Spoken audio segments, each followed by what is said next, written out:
Hi,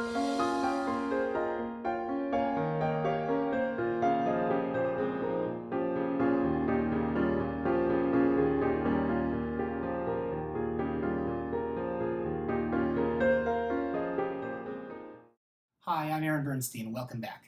By now, you're familiar with minor scales, but there's a catch. Unlike major scales, there are actually three different types of minor scale. So in our last video, we learned all about natural minor, but there's also harmonic minor and melodic minor. So I'm going to show you how to build all three types of minor scale, and by the end of the video, you'll also understand why we have to use them. To understand why there are three different types of minor scale, we first need to look at the major scale. Here's one of the most famous uses of a C major scale by Richard Strauss. Also sprach Zarathustra.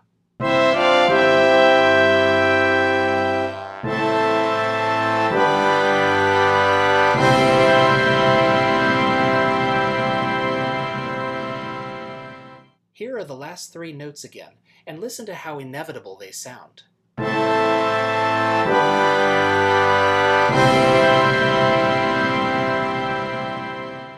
The reason for this finality is that a major scale has a leading tone, the seventh note. In solfege, that would be T, and because T is only a half step below Do, that gives it a very strong tendency to resolve up to Do. What this means in harmonic terms is that if we build a 5 chord on So, it's a major triad. And listen to this 5 chord, G major, resolve to the 1 chord, C major. Very resolute sounding. So this is the authentic cadence, the strongest chord progression in tonal music. 5 to 1. It works because our 5 chord is a major triad. Now that's what we get in the key of C major, but here's the same 5-1 cadence in A minor. It doesn't sound bad, just not nearly as resolute in a minor key. Let's take a look at this A minor scale. The seventh note isn't really a leading tone anymore, it's a whole step below Do. This gives it a much weaker tendency up to Do, and if we build a 5 chord, that seventh note makes it a minor triad. And our 5-1 cadence is much less convincing. So we need our 5 chord to be a major triad in order to have a true authentic cadence. And that's just not possible using our natural minor scale here. For that reason, we have a second type of minor scale, harmonic minor. We take that troublesome 7th note and raise it up a half step. For A minor, we've raised G to G sharp.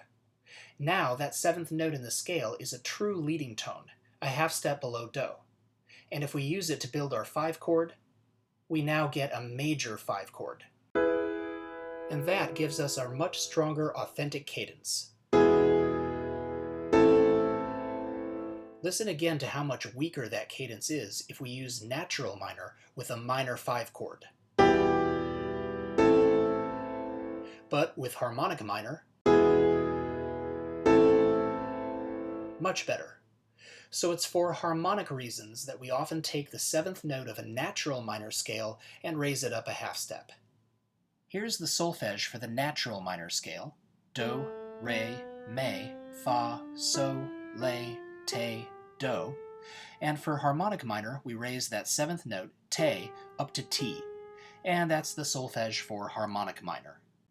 Okay, next step, let's get some practice with this.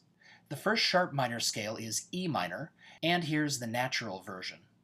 Now to get E harmonic minor, we once again raise the 7th note a half step, so D becomes D sharp. Here's B natural minor, and to make it harmonic minor, raise that 7th note, A, up to A sharp. Let's try F sharp minor. Here's the natural version, and for harmonic minor, we raise that 7th note. This time it's E up to E sharp. Same thing we did last time, only now it's a white key sharp. This is a diatonic scale, 7 different letter names, so we can't call this note F. It's E raised a half step to E sharp. And if you liked that, you're going to love the next one. Let's skip ahead to G sharp minor. Here we have G sharp natural minor, and you can see what's going to happen if we raise that 7th note. F sharp becomes F double sharp. I know, it's tragic. We so want to call that note G. but we can't have G and then G sharp. F sharp was our 7th note, and that's the letter name we're stuck with. F sharp becomes F double sharp, and that's our G sharp harmonic minor scale. So in minor keys with 5 or more sharps, we're going to start seeing double sharps when we create harmonic minor. F double sharp is the leading tone of a G sharp harmonic minor scale. Now let's visit the flat minor scales.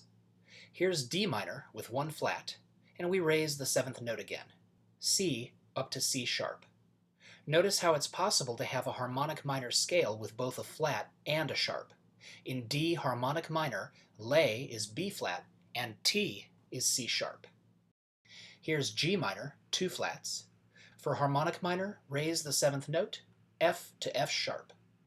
Again, we have both flats and a sharp. Now C minor with 3 flats. This time, if we raise the 7th note, it's B flat up to B natural. And that's C harmonic minor, no more sharps. One final example, F minor. Raise the 7th note, E flat this time, up to E natural, and there's F harmonic minor. All right, there's one more type of minor scale, and what a relief. We were so worried we didn't have enough. It's called melodic minor, and guess what? It only exists because of harmonic minor. Listen to what the full harmonic minor scale sounds like.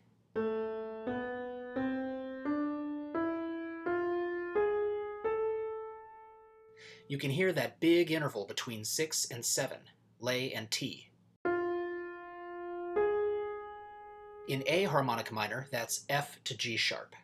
It's an augmented second, but it sounds like a minor third. So the top half of a harmonic minor scale has an unmistakable sound.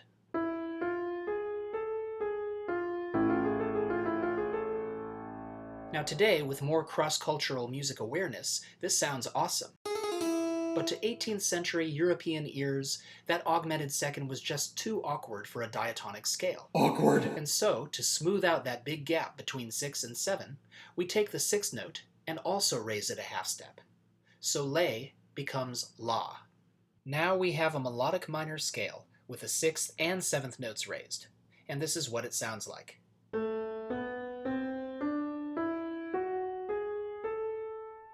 Now it's just whole steps and half steps again.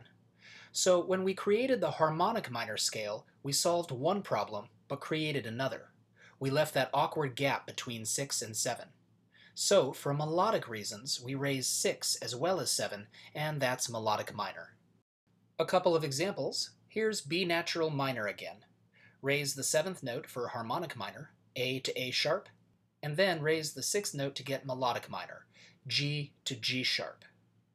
Now, a final word about melodic minor. We only have 6 and 7 raised when going up the scale. That's when we feel the tendency up toward Do. But when going down, we change 6 and 7 back to what they were in natural minor. So the full melodic minor scale is melodic minor when ascending and natural minor when descending. Let's do one more, C minor. Raise the 7th note for harmonic minor, B flat to B natural. And raise the 6th note as well to get melodic minor, A flat to A natural. That's C melodic minor going up, but when descending, 6 and 7 return to their natural minor pitches, A and B back down to A flat and B flat. Well done. Have a look at the worksheets now and see if you can get some good practice turning any natural minor scale into harmonic minor and melodic minor. I'm Aron Bernstein, and I will see you later.